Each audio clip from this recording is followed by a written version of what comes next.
हमारे पौराणिक ऋषि मुनि बहुत ही बड़े तपस्वी और अत्यंत ज्ञानी हुआ करते थे।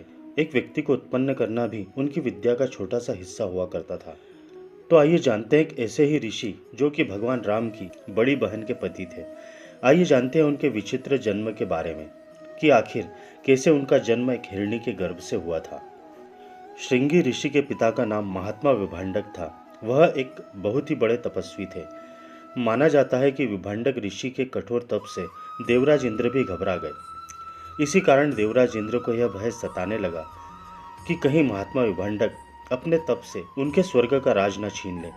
इसी कारण उन्होंने विभांडक ऋषि की तपस्या को भंग करने के लिए एक अप्सरा को पृथ्वी पर भेजा।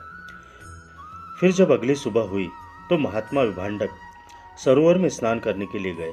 तभी देवराज इंद्र की भेजी हुई अप्सरा बड़े ही कामुक अंदाज में सरोवर के पास आई और सरोवर में स्नान कर रहे विभांडक ऋषि को लुभाने लगी।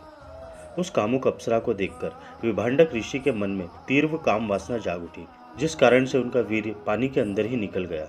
वीर्य गिर जाने के कारण महात्मा विभांडक की तपस्या भंग हो गई, जिसके पश्चात महात्मा विभांडक को बड़ा पछतावा हुआ। पछताते हुए महर्षि विभांडक अपने आश्रम में चले गए। फिर कुछ समय बाद एक प्यासी हिरणी उस सरोवर के पास आई और सरोवर में पानी पीने लगी, जिसके साथ साथ प्यासी हिरणी महर्षि विभांडक का पानी में गिरा हुआ वीर्य भी पी गई तथा उसी कारण से वह हिरणी उस वीर्य से गर्भ धारण कर लेती है।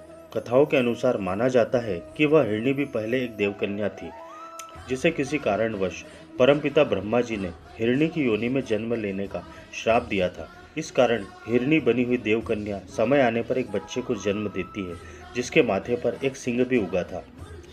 माथे पर सिंह होने के कारण उनका नाम श्रृंगी पड़ा था। उसके बाद उस बच्चे का विभांडक ऋषि ने स्वयं पालन पोषण कर बड़ा किया, जिसका कुछ समय बाद भगवान राम की बड़ी बहन शांता से विवाह हुआ।